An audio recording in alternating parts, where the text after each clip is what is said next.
been joining these boards. These are the boards that I'm going to use to glue up to make the drawer fronts for the cabinet. I'm joining two boards together at the same time with this jointer plane. And if you're not familiar with why I'm doing two boards at the same time, let me show you a little example. If you were planing and your blade was a little off kilter or your technique was a little off kilter, which would be more the case with me. Let's say you were putting a little bit more pressure on the right hand side of the plane or a little more pressure on the left hand side or whatever, and you put a slight angle in these two boards. When you fold the boards out and put them together, those angles cancel each other out, so you still get a flat glue up. Let me show you an example. These are from scraps from cleats that I cut for the wall. But let's just say that you were planing these two boards together and you were off that much. You were really planing these at an angle. Even if you did, when you fold those two boards out and put them together, you get a flat glue up. So that's the idea of planing two boards at the same time. Now the other thing that I do, some people do it, some people don't, but I typically do, is when I first get the boards kind of semi-flat and in line, I'll take a few passes along the center. I'll take about a third out of the center, take a couple of passes, then take 2/3 out of the center and take a couple of more passes, and then I'll take a couple of real light full-length passes. The idea is to create a bit of a cavity between the two boards so that when you glue them up and you pull them together with the clamp, there's some spring there. So you pull the centers together and the ends are going to be really tight. Now I'm not talking about much of a gap, I'm talking like 1/1000th or two. But if you do that, you'll always get really nice tight glue ups and no splitting open at the ends. So let me show you how I got the drawer fronts laid out and how I'm going to do those. What I did was the cabinets, the drawer fronts are going to wind up being about 23.5 inches wide. And there's two cabinets. And the drawers match except for the bottom drawer. Remember, I've got that great big drawer on the right hand side and two drawers on the left hand side in the bottom compartment. But other than that, the drawers on the top, the three drawers in each, they match. So since they were going to be 23.5 inches wide, I cut 48-inch long boards to be glued up for the drawer fronts. I'll glue those up and then I'll basically cut them in half and trim them to size. The good thing about that is that whatever grain pattern is established will flow from the left to the right cabinet, right to left cabinet, and it'll look pretty good. It might be a little overkill for shop cabinets, but hey, what the heck. It's good practice for when I'm building something nice. Now I've labeled everything left 4, right side, left side, right side, and I've put little X's on here so I kind of know where I want them lined up.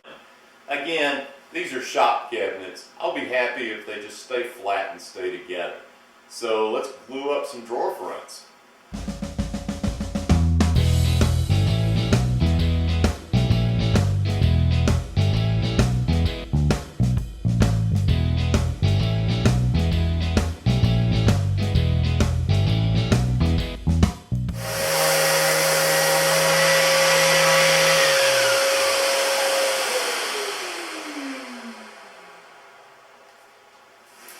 Okay, just doing a little sanding here on these drawer fronts. This one, of course, will be cut in half, and one side of this will be for that big drawer on the right-hand side. The other one will get split, and it'll be for the two matching drawers on the other pedestal. Got the little tiny drawer up on the top, and the next drawer down, and the next drawer down after that. These again will be cut in half and then sized to go on the drawers. As soon as I was able to get these out of the clamps safely, about an hour, I just wanted them to set up enough to where they would hold together, not have to worry about being clamped. I was able to take them out, turn them over on the back side, and scrape off the little beads of glue that had squeezed out. That saved me a lot of cleanup time after they were completely set up.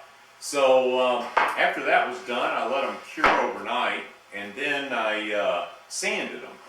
Okay, so the next step to face off the edges of the plywood on these boxes is to rip some strips out of poplar so that it's the same wood as the drawer fronts.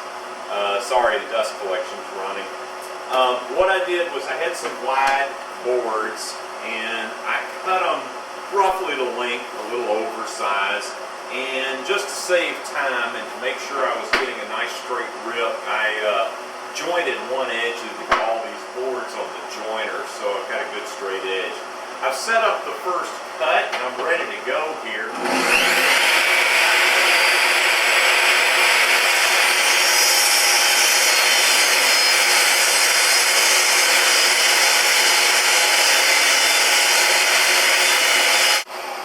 Okay, so I'm going to go check the fit of this and make sure I measured right, and we'll keep going.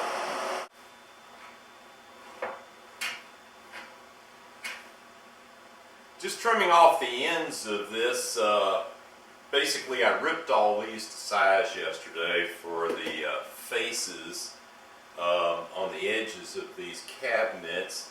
Now I'm cutting them to length and fitting them in individually, and cutting them a little long so that I can size each one of them individually, and then just using my shooting board to shave off a little bit until I get it to fit perfect. Let's see how that works. Okay, glued this one on first, and I'll give you an idea how I do this, just everybody's got a different way. Basically with the Titebond 3 glue, you get a very fast setup time. So I put a little glue on the edge of the plywood and some glue on the trim board, and put it up here and use some blue painter's tape to get it basically into position. Once it's in position, just a minute or so, and it won't be slipping around because the glue sets up pretty quick. So then I throw a couple of 2 or 3 clamps on it just to make sure I'm getting good contact between the face board and the plywood. Let it sit for 15 or 20 minutes, move on to the next piece. I put this piece on, I just put this piece on, and now I'm ready to put this center piece in. I just had to shave a little bit off to get it to fit just perfect. And so now I'm ready to put this in. I'll get the bottom piece, and the face of this will be finished. Alright, well, I've got all the trim on the front of this except for this piece on the bottom. And in order to clamp that, I really would like to have the unit upside down. So what I'm going to do is I'm going to turn it upside down, put that piece on, and then I'll go ahead and attach the casters while it's there. So here goes. Whoa! Oh my goodness! Oh. Well, the next step in this process, since I've got the cabinet upside down on the floor, I've got this last piece of trim glued on, and so the next step, since I already have it down here, is to go ahead and mount the casters. So the first thing that I did was I switched over to the hard pad on my Festool sander. That prevents you, or helps prevent you, rounding over any corners and helps you get a really nice smooth flat surface. And I just gave it a light sanding around to make sure everything was nice and flat. Then I put the casters on here and measured the location for them right where I wanted to put them. I've got a swiveling locking caster, which will be on the front of the cabinet, and swivel caster in the back.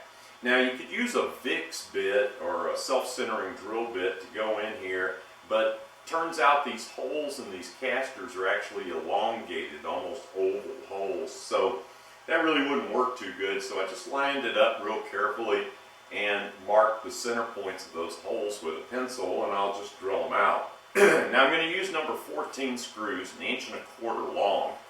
This plywood down here, I've got two thicknesses, so it's just a smidge shy of 1.5 inches since plywood's not really 3/4 of an inch.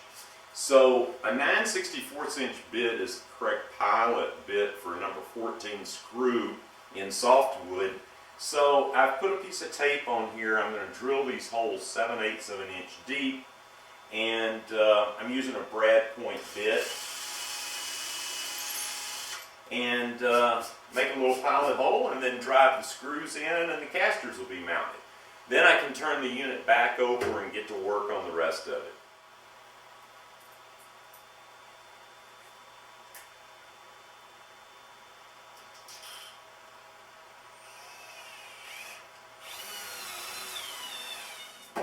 The decorative face frame, for lack of better terminology, strips have been applied now, front and backs of the cabinets, and we're ready now for what may be the most tedious part of building these cabinets, and that's to put the drawer fronts on. So the first thing I'm going to do is I'm going to saw this right in half, and then I'm going to start trimming it to size I'm going to start trimming this one to size to get it to fit over there. Okay, so next I need one straight reference edge to work off of so I can start to get this blank perfectly square. So I'm going to rip an edge here, smooth my fence over and rip the other edge, and these two edges, at least in theory, will be parallel.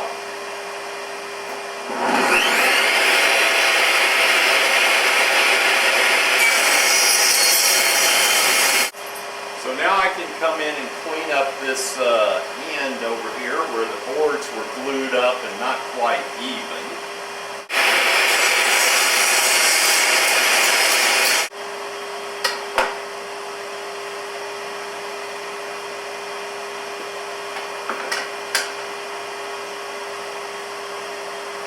Alright, so that's square.